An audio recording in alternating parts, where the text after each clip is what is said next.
All right, good morning, everyone, Texas and beyond. It is 8:30 and it is Thursday. It is, I think, if I'm counting right, maybe the seventh Thursday of the year. We are officially in week seven. Next week is week eight already of the year, which is absolutely wild how fast this is going by.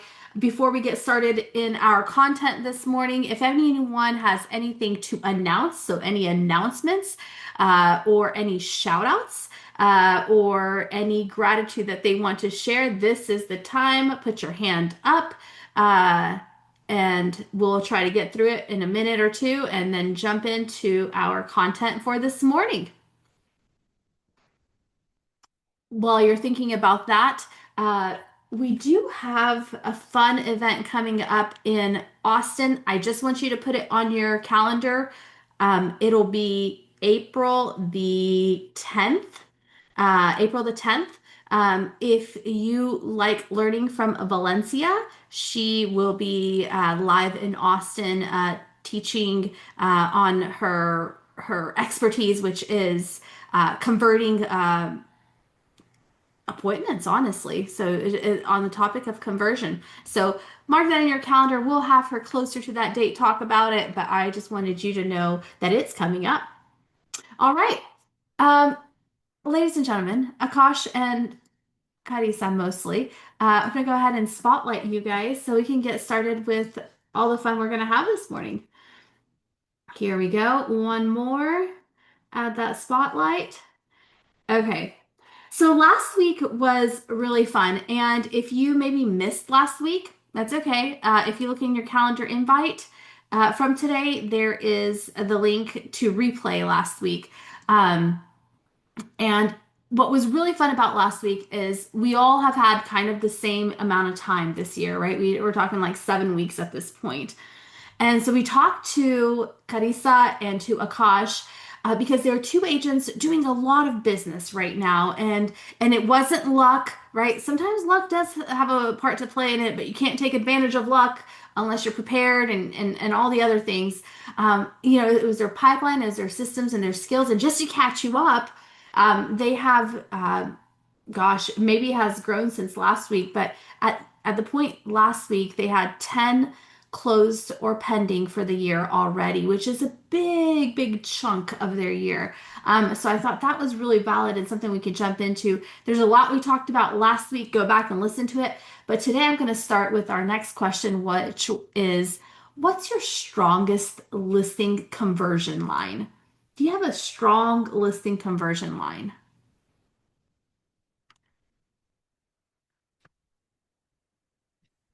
Sorry, trying to make, yeah, I can go first. So my strongest listing conversion line right now is just straight up, what's most important to you about this sale? That is something that I always ask because it's not always how much they net. It is, I'm just trying to get to the next place comfortably. And then I just follow up with, what if I could show you how to achieve what's most important to you about the sale and at the same time net as much as we can in today's market, basically. I like it. I like it very strong. Carissa, what do you like to say? What's a strong listing conversion line for you? Yeah, so for me, I mean, actually very similar. I want to always tie back what is their main goal. Now, I'll see a lot of times it's either to be, they want to move to, closer to family, or if it is the net, then I say that if it would it make sense to you that if I can show you a clear strategy in order to net you the most amount of money, let's meet today. And I just go for it. I just try to set that appointment, get in front of them. But if it's a different motive, then it's always going back to that throughout the whole process. I love that. I love that. And I love the clear strategy. That's a nice line. Okay, fine. So what if they do like you and everything's going well and then they want to list too high? That's never happened to you guys because your clients always listen to you. They're absolutely in tune with the market, right? I know you guys probably have perfect clients, but in case that doesn't happen, the one-offs maybe. What does that sound like? What do you say when they want to list too high? What are some strategies around that? I'll go to Carissa maybe, and then I'll go to Akash, and then we'll go Yep.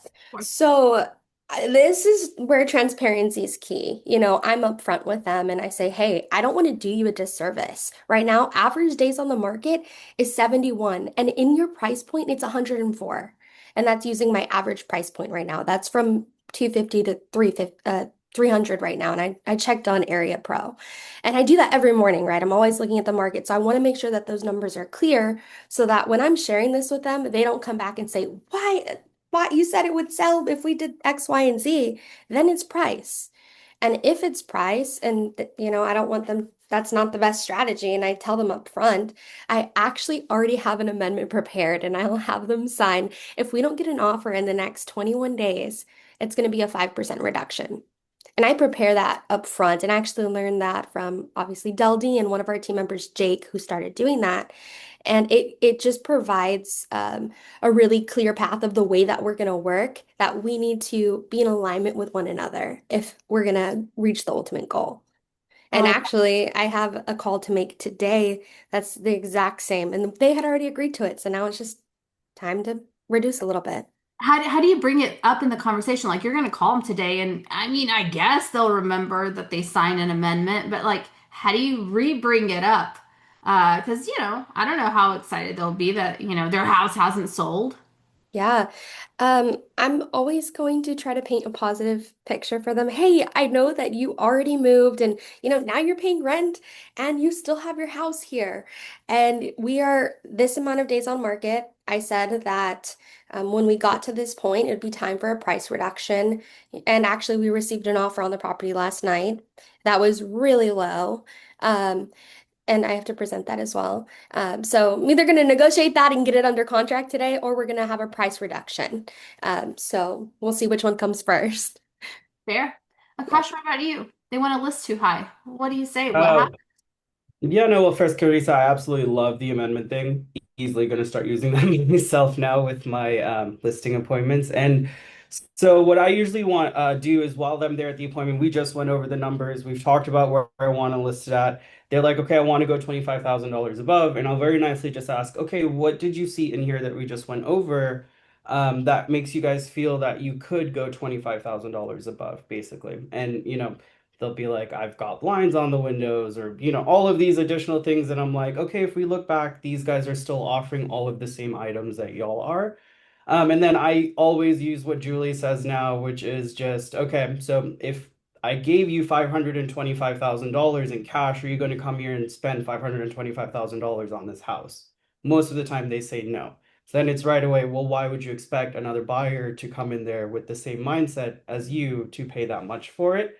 I have those difficult conversations off the get-go, and usually the clients still sign with me after, because after having that awkward conversation, it's very easy moving forward to just be like, hey, we are chasing the market, because that's the other thing I'll tell them. There's two strategies. I did this in 2023 and I had a terrible time with my listings where we were chasing the market every single time. We would list above everyone else and then follow everyone else as they price reduce, and we would take forever to go under market. And my biggest one that I learned that lesson on was on Rainy Street. We basically listed, I think it was at like 595. At that time, if we listed at 550, we would have gone under contract and sold. We kept chasing all the condos. We sold at 485. And like that was very much so what I told my client. Like that was us chasing the market the entire time. If we listed at 550 from the beginning, we would have gotten 550 most likely. And that's a story I tell my clients as well when they're like, oh, I do want to list higher. Let's not chase the market. Let's get ahead of the market, basically. I love that. Have the stories, and if you don't have the story yourself, use one of Carissa's, use one of Akash's, use something from someone. Carissa, yes, ma'am. Can I add a little bit? I used this in the last conversation that we had last Thursday, but I really like to paint a clear picture of best and worst case, and I'm going to be upfront. And I always try to just say like, hey, I'm going to be honest with you. This listing that I had, we priced right below. I like to use, minimum and average, but I usually don't even go with the average price per square foot. I go a little bit below to better position them if they need to sell quickly and, to make it really realistic. And I'll tell them, hey, this is what we did on this listing, and we got it under contract within the first 2 weeks, which is what we expect.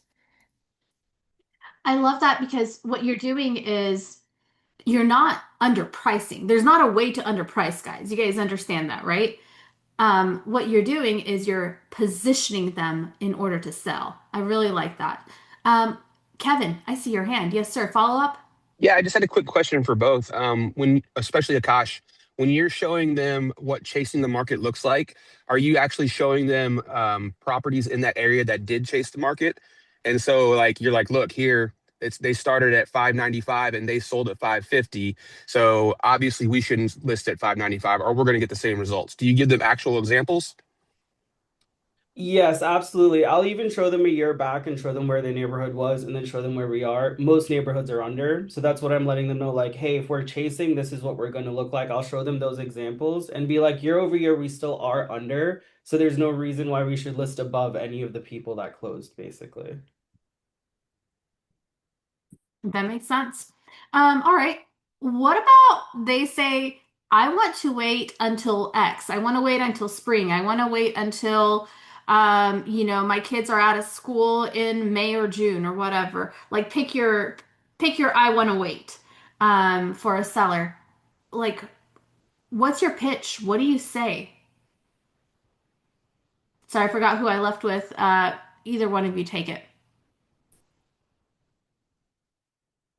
Yeah, right now I think we're hearing a lot of, hey, I want to wait until spring. Well, spring's right around the corner. Like, what can we do? What problems do I need to solve in order to help you get to where you need to be, which is get your property live, right? And I always say, hey, I love this time of the year.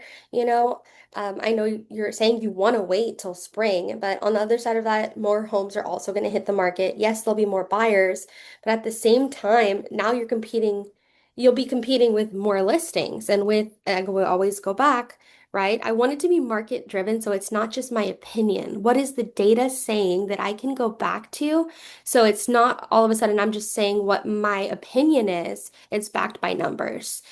So I'll go ahead and do that, and I'll say, well, if we're already at this amount of days on the market, this is what we can expect. There's going to be more options.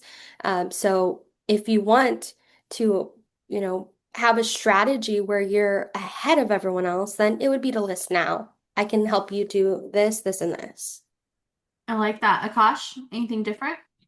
Pretty similar. The main thing that I would just add is when it comes to anyone who's, because no one's really saying they want to list in the fall right now. It's really just I want to wait until spring or summertime. So when those objections come up, it's very just, I totally understand that. We are just going to consistently see more listings week over week from now until, I don't know, like August or September, whenever listings start to slow down.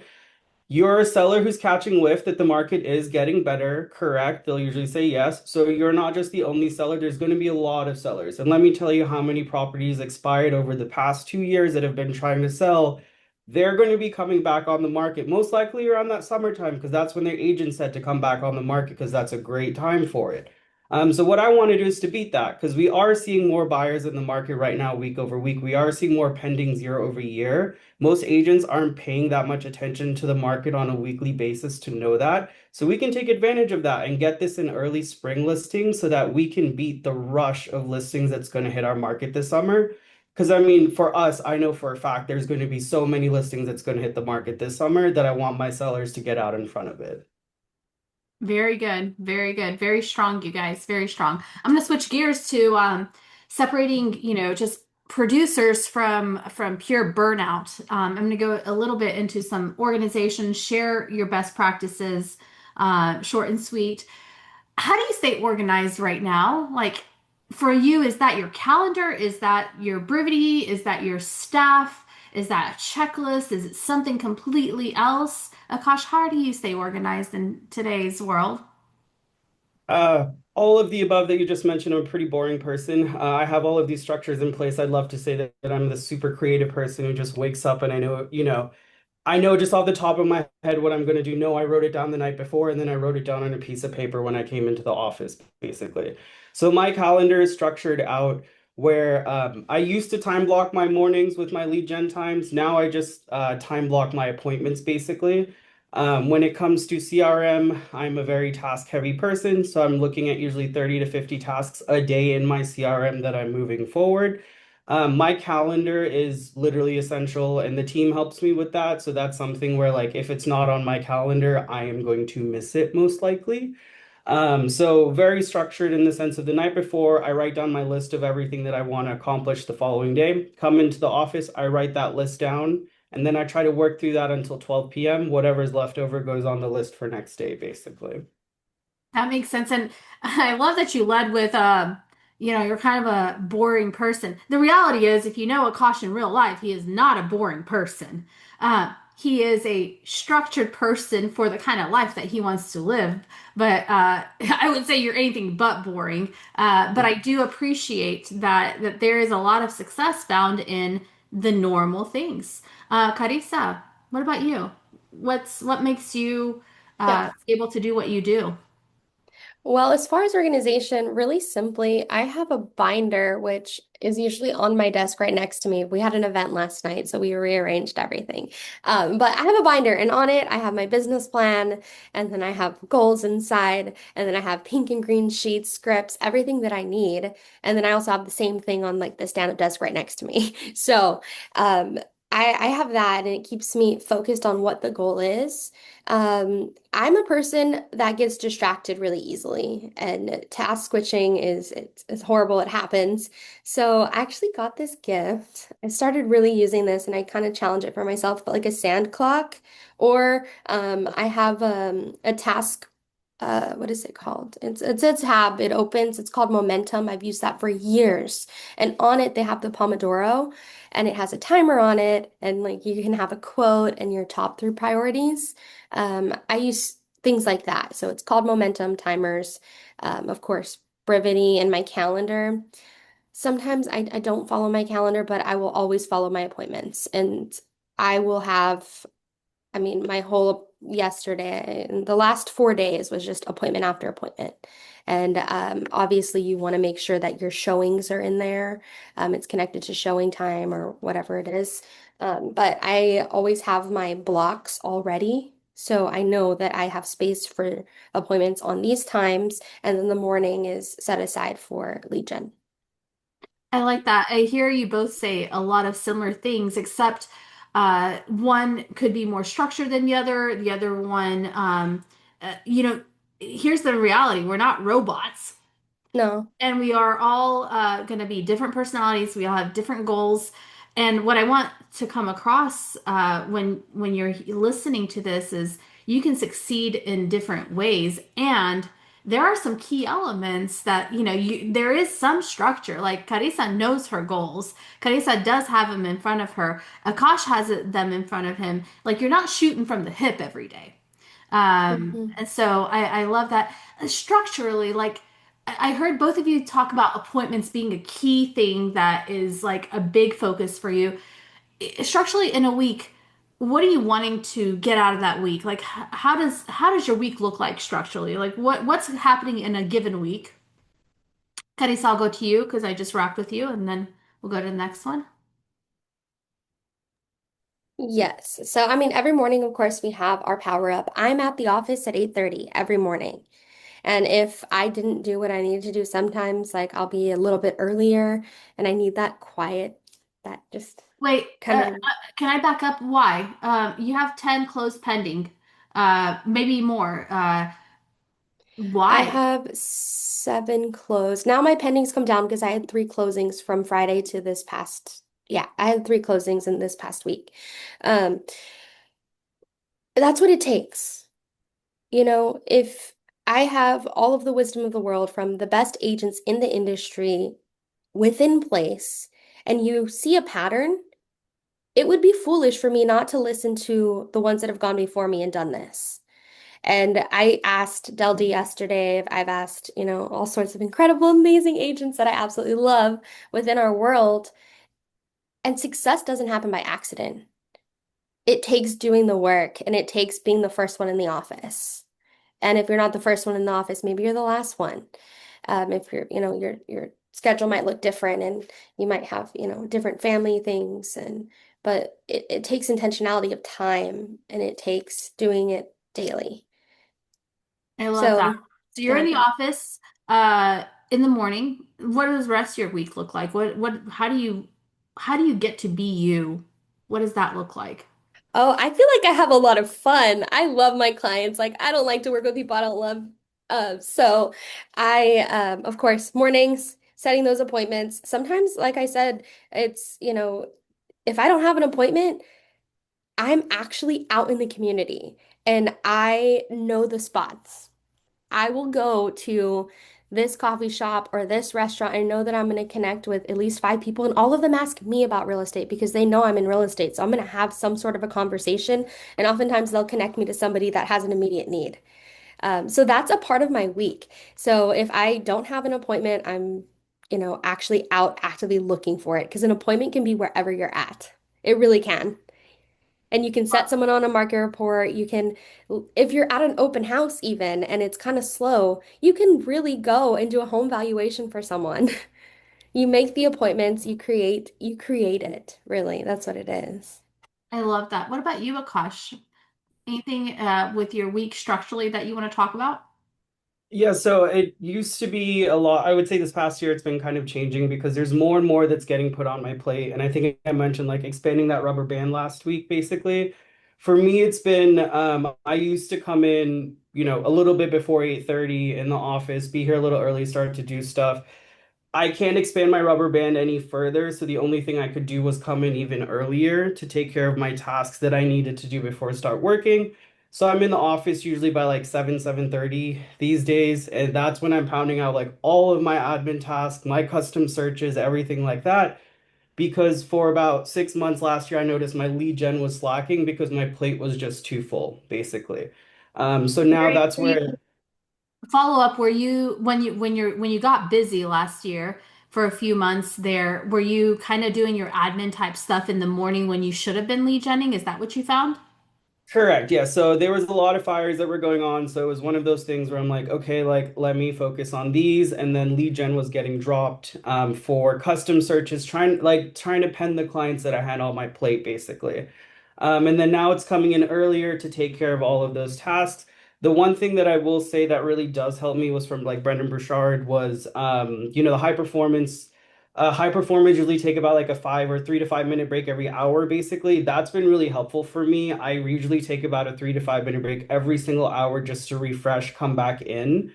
And then my afternoons usually are appointments and showings. Like some of my days, it'll be 7:30 a.m., come in the office, do all my admin work, 8:30 to 12, going to be lead generating. From 1 p.m. to 3 p.m., first round of showings, then probably a listing appointment after. And usually I'm home by like 6:37. So it's a full 12 hours out of my house currently.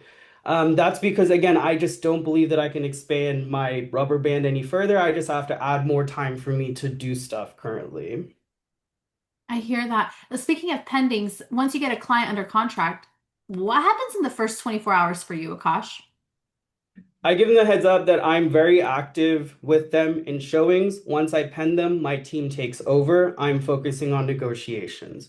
So it's a very clear and like they will take care of all the timelines. They will take care of everything. And I'm very blessed to have the admin team that we have because they legitimately take care of every single thing post pending. That's non-negotiation, essentially. So that's where I let my team know, hey, that's the entire reason I'm able to scale up to the way that I am is because I can just go now text the agent, they schedule the inspection. Now focus on the inspection. Post inspection, I'm out of there until the appraisal, basically. So that's just kind of how it is. For me, I cannot afford to spend more than a few days per pending unless something hits the fan. And then, of course, I'm very in there, very invested. My buyers will hear from me through the inspection, and then post inspection, they'll hear from me again closer to the appraisal, and then final walk in closing, basically. Same thing with listings, very active during the option period, and then it's going to be bounce off until appraisal and then closing again. But my clients expect that. It's not a daily check-in that nothing's going on. They know what's going on. I love that. Okay, so you're there for the milestones, and the Correct. team is serving with you. Carissa, what would you add to that? Under Honestly, contract. Yeah. exactly the same thing. I would really say though, you need to trust your systems, trust your people, and be willing to let go a little bit. And this is what I had to learn because why am I so stressed? Why am I feeling like I have to micromanage everything when we already have this built out? And Christine's amazing. Now I will, before I even ask, she's like, oh, I already did that. I already did that. Or, hey, I actually saw that you needed help with this, so I went ahead and take care of that too. And it's just a team dynamic, and you have to trust your team, let go a little bit, still be active, and it all comes down to communication too, because you have to prepare your clients for the way that the process is going to look. And I'm also always trying to remind them and educate them throughout the process, since I do work with a lot of first-time home buyers.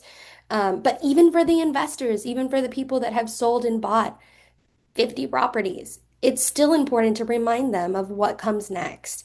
And I think this is just for clarity and for clear communication, because maybe they're working in a different market. It's not the same in Florida that it is in Texas, or it's not the same. So you can't just assume. So you always want to remind them of what you said and then deliver on it, I and love that. then release them to your amazing, amazing people. And if you don't have all of that leverage, well then I would say um, yeah, really active communication. Yeah.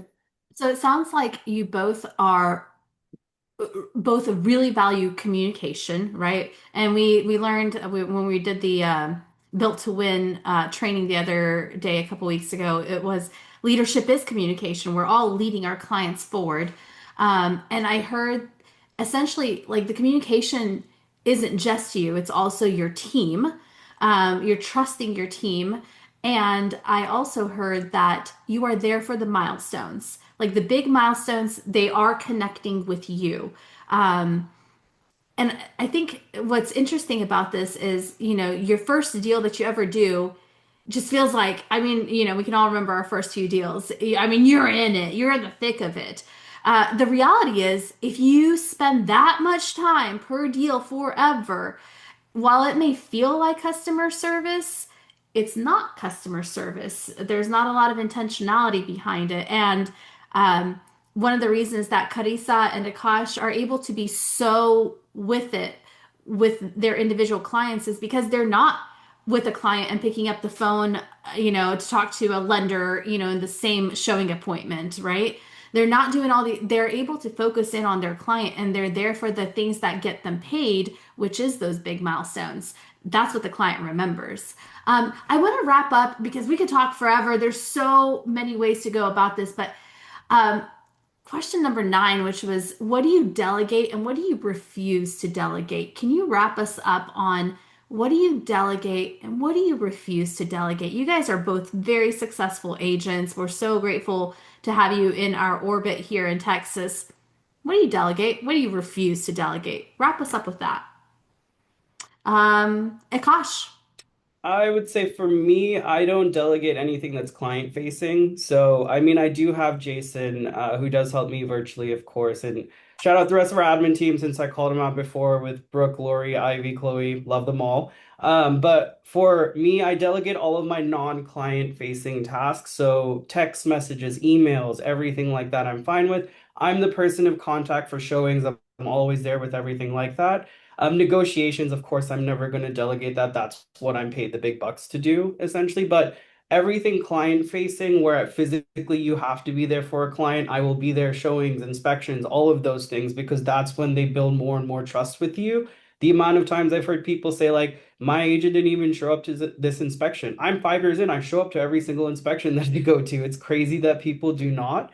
Because I've had deals fall out because of inspectors. So that's where I know I need to be there to be able to explain stuff and ask questions like, is this a common thing that you see? Because my clients aren't going to ask that to the inspector. So anything client facing, non-delegation, and then yes, emails, text messages, communications about properties and scheduling stuff, I'm okay with delegating. Carissa, what about you? Yeah, you can't delegate relationship, and you can't leverage it just through AI or automations. That's the one thing that they can never replace. It's amazing to use it as a tool, but if you're going to be in this business for the long game, it's all about nurturing, building the relationships. So you have those clients that do repeat business with you. And that's really what I'm focusing on, my past, my current clients, really, doing multiple deals with them and no longer going after somebody that's, well, no, you help everyone, but I'm just trying to be really intentional. I want to work with somebody that I'm going to do 15 deals with. I'm going to work, and that's the way that I'm thinking. I want to work with someone, but that takes so much intentionality, and that takes relationship, and that takes showing them value and proving that you did what you said you were going to do multiple times. So I don't delegate that, but anything that's, coordination, communication, emails, like I delegate that to my team. Christine's amazing, and you have to trust the systems and the people that you have in place. But really, if you're working your past clients and there's some things you really can't delegate. You can't just have someone else pretend to be you. It doesn't work.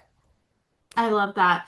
What I really appreciate from both of you is that your results, they're not something that you just fell into. It's not magic. It's not certainly not the market. Uh, but it is repeatable by any of us and all of us. Akash, this is year number how much for you? Uh, just past 5, going into 6 right now. Okay, excellent. So you were a COVID baby. You came in and decided Rode this that was the wave, baby. career. All right, the career for you was right when it got wonky. Carissa, what year is this for you? Depends on when you ask. I remember door knocking when I was really young, and really growing up in this industry. But I played a lot of different roles within our team. So 2017, I joined the team and was a Okay, part of this, world. But I was licensed as an agent in 2023 at the end. So really 2024, 2025 was my first years. got it. So got licensed and started selling. Uh, just a couple years ago. Awesome, Yep. awesome. I love it.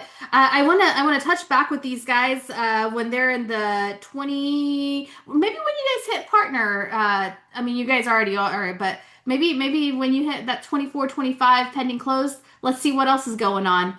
Thank you for leading the charge and getting out there and helping us all see what's possible, regardless of the market, regardless of how long you've been doing this. Thank you, thank you, thank you. Next week we have Jason Baker joining us. He's got an amazing story. If you need to be motivated, like to be motivated, that is a good one to jump into. I will see you guys next week. Appreciate you guys. Bye, Akash. Bye, Carissa. We'll see you later.